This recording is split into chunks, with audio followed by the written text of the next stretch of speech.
Job 36587, it's LIHI 125th and Aurora project.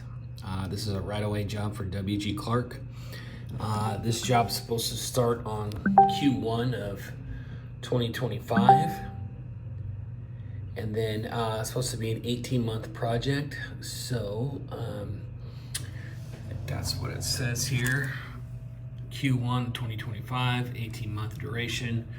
So that probably means we would do our work sometime probably mid-year on 2026. Okay. This is a Davis-Bacon commercial wage rate. Okay, so we need to add that to it.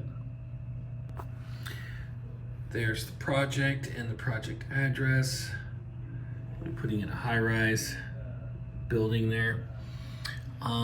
Jamie, the pages for doing measurements are on, let me look here. They're on page 31, 32, let me see here, that's page 31, page 32, page 33, and that's it. So it says on this page, for measuring purposes, this would be sheet number 8 or page 31.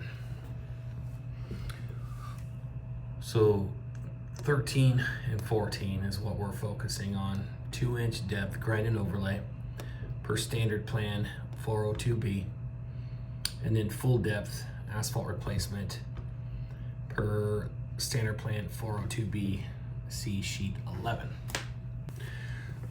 So you can see the dotted lines in here, Jamie, to measure on the full depth repair.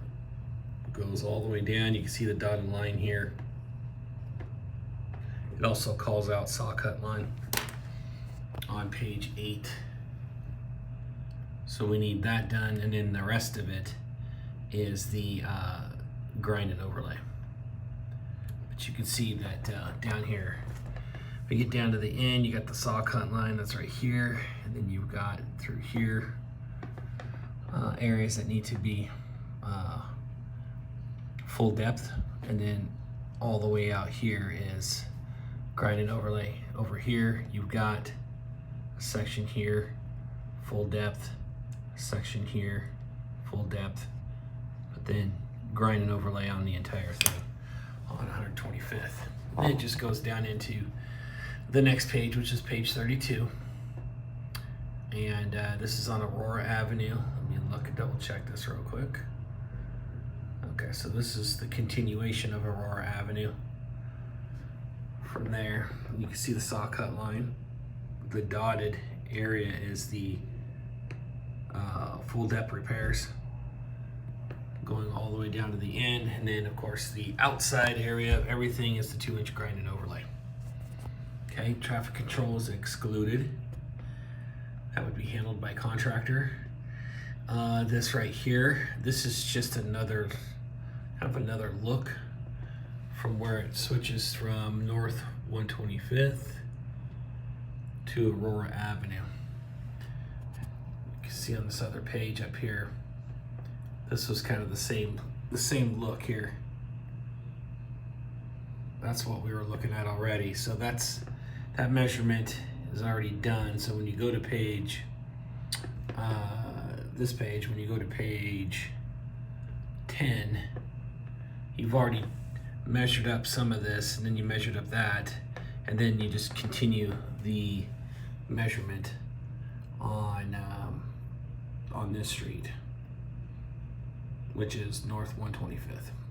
You can see the dotted line where the full depth repair goes, and then you can see some full depth repair right in here. Outlines it with the dots. Up here, of course, out in the road, different lane. So we're gonna have to do this in separate lanes, which looks like there's a lot of, this will be easy to do along the property line where the curb is, but then we'll have to jump across into the next lane to get that, and then close down that lane there. We don't have to deal with any of the traffic control stuff, so that's not on us. Okay, and then this kind of shows Aurora Avenue, the slope of what we're dealing with. I'm not doing any of the striping. So on the notes here, for the 2-inch overlay, grinded overlay, it's just 1/2 inch HMA. And then on the full depth repairs, you've got 11-inch depth of hot mix asphalt, and that's 1-inch HMA, or match existing pavement thickness if greater. Okay, so we got to assume 11 inches. So on the repairs, the full depth repairs, we're going to have temporary asphalt to take out, which will be 2 inches, and then we'll have to remove 9 inches of material. And then what we'll have to do is put back 11 inches of 1-inch HMA, and that's going to be multiple layers. So Jamie, if you can measure 31, 32, and 33 and get the measurements on Aurora Avenue and 125th Street, then that will be it for this job. And I'll get this turned into WG Clark. They've given me like 3 or 4 jobs now to put numbers on so they can prepare for all these jobs moving forward.